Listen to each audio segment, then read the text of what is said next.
നമ്മുടെ കുട്ടികൾക്ക് പേവിഷബാധ എന്തുകൊണ്ട് മാരകമാവുന്നു, വാക്സിൻ എടുത്തിട്ടും എന്തുകൊണ്ട് കുട്ടികൾക്ക് മരണം സംഭവിക്കുന്നു? കുഞ്ഞുങ്ങൾക്ക് പേവിഷബാധ മാരകമാവുന്നതിൻ്റെ പ്രധാന കാര്യം എന്ന് പറഞ്ഞാൽ പലപ്പോഴും ഇഞ്ചുറി സംഭവിക്കുന്ന അവരുടെ മുഖത്ത്, കഴുത്തിൽ, കയ്യിലൊക്കെയാണ്. അപ്പോൾ ഈ വൈറസ് എന്ന് പറഞ്ഞാൽ കാലിൽ വരുന്ന ഇഞ്ചുറിയേക്കാളും മുഖത്തും കയ്യിലും വരുന്ന വൂണ്ടുകൾ കുറച്ചും കൂടെ ബ്രെയിനോട് അടുത്തതാണ്. അതുകൊണ്ട് ബ്രെയിനോട് അടുത്തതായതുകൊണ്ട് എൻസെഫലൈറ്റിസ് ബാധിക്കാനുള്ള സാധ്യതയും വളരെയധികം എളുപ്പത്തിൽ നടക്കും.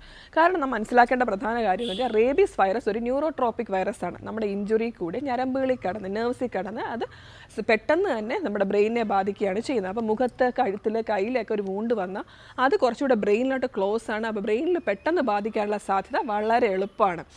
കാലിലുണ്ടാകുന്ന ഇഞ്ചുറിയേക്കാളും മുഖത്താണ് ഏറ്റവും കൂടുതൽ സാധ്യത എന്ന് തന്നെ പറയാം. അപ്പോൾ കുട്ടികൾക്ക് വരുന്നത് മൾട്ടിപ്പിൾ ഇഞ്ചുറി ആയിരിക്കും. പലപ്പോഴും കുട്ടികൾ ആ ഒരു ഇഞ്ചുറി ചില ചെറിയ വൂണ്ടുകളൊക്കെയാണ് പറയുന്നത് വൈകുകയാണെങ്കിൽ വാക്സിനും ഇമ്മ്യൂണോഗ്ലോബിനും എടുക്കാൻ വൈകുകയും ചെയ്യും. അപ്പോൾ ഈ ഒരു ഇഞ്ചുറി വരുമ്പോൾ നമ്മൾ അതിന് ന്യൂട്രലൈസ് ചെയ്യാൻ എടുക്കുന്ന ആൻറ്റിബോഡി എന്ന് പറഞ്ഞാൽ ഇമ്മ്യൂണോഗ്ലോബിനാണ്. അതുപോലെ റാബിഷീൽഡ് ആൻറ്റിബോഡി പ്രൈവറ്റ് ഹോസ്പിറ്റലിലൊക്കെ നമ്മൾ എടുക്കുന്ന റാബിഷീൽഡ് ആൻറ്റിബോഡിയാണ്. അപ്പോൾ ഇത് നമ്മൾ ഫേസിൽ അല്ലെങ്കിൽ കഴുത്തിൽ തന്നെ കയ്യിലൊക്കെ അപ്ലൈ ചെയ്യുമ്പോൾ പലപ്പോഴും നമ്മളിവിടെ എടുക്കുന്നതിൽ എന്തെങ്കിലും കാരണവശാൽ വൈറൽ ലോഡിനെ ന്യൂട്രലൈസ് ചെയ്യാൻ പറ്റാതെ വരികയാണ്. മറ്റ് സ്ഥലത്തേക്കാളും നമുക്കറിയാം നമ്മുടെ ഫേസും കഴുത്തുമൊക്കെ മറ്റ് ഏരിയയെക്കാളും മസിലിൻ്റെ ഒരു ടെക്സ്ചറും അതുപോലെ ആ ഒരു അവയവത്തിൻ്റെ ഘടനയും പ്രകാരം നമുക്ക് ഒരു ഇഞ്ചക്ഷൻ കൊടുക്കുമ്പോൾ വൈറൽ ലോഡ് ന്യൂട്രലൈസ് ചെയ്യുന്നതിന് എന്തെങ്കിലും ഒരു സാധ്യത കുറയുകയാണെങ്കിൽ ആ വൈറസ് പെട്ടെന്ന് തന്നെ ബ്രെയിനെ ബാധിക്കും, കുഞ്ഞുങ്ങൾക്ക് അത് മരണ കാരണമാവുകയും ചെയ്യും. ഇനി രണ്ടാമത്തെ കാര്യം, നമ്മൾ വാക്സിൻ എടുക്കാൻ വൈകുന്നു അല്ലെങ്കിൽ ഇമ്മ്യൂണോഗ്ലോബുലിൻ എടുക്കാൻ വിട്ടുപോവുകയാണെങ്കിൽ വാക്സിൻ എന്ന് പറയുന്നത് അത് എടുത്തു കഴിഞ്ഞാൽ 7 ദിവസം എടുക്കും ആൻറ്റിബോഡി ഒരു റൈസായി വരാൻ.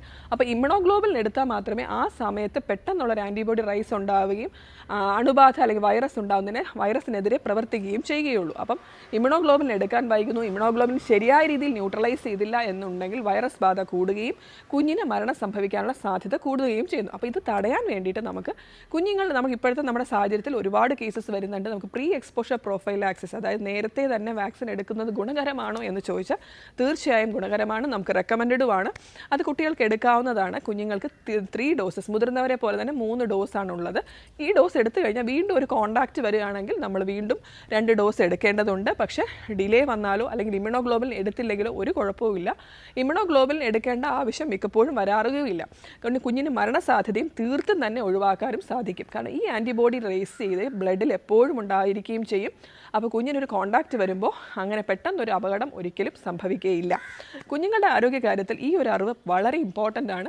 നമുക്ക് മുതിർന്നവർക്ക് വെറ്റിനറി ഡോക്ടേഴ്സ്, പെറ്റ്സിനെ ഹാൻഡിൽ ചെയ്യുന്ന അവരെല്ലാം തന്നെ കാലയളവിൽ അവർ വാക്സിനേഷൻ എടുക്കുന്നതാണ്. അവരുടെ ടൈറ്റർ അവർ ചെക്ക് ചെയ്യും. ആൻറ്റിബോഡി ടൈറ്റർ ചെക്ക് ചെയ്ത് 0.5 ഇൻ്റർനാഷണൽ യൂണിറ്റ്സ് ഉണ്ടോ എന്ന് നോക്കും. അപ്പോൾ ടൈറ്റർ കുറവാണെങ്കിൽ നമുക്കൊരു കോണ്ടാക്റ്റ് വരികയാണെങ്കിൽ റിസ്ക് കൂടുതലാണ്. അപ്പോൾ കുഞ്ഞുങ്ങൾക്ക് നമുക്ക് ആൻറ്റിബോഡി ലെവൽസ് നമുക്ക് ചില സിറ്റുവേഷൻസിൽ ചെക്ക് ചെയ്ത് നോക്കണം. പക്ഷേ അല്ലാത്ത പക്ഷം പ്രീ എക്സ്പോഷർ പ്രൊഫൈലാക്സിസ് എടുക്കുന്നത്, അതായത് നേരത്തെ തന്നെ വാക്സിൻ എടുക്കുന്നത് പല അമ്മമാരും ചോദിക്കുകയുണ്ടായി ഗുണകരമാണോ എന്ന് ചോദിച്ചാൽ തീർത്തും ഗുണകരം തന്നെയാണ്.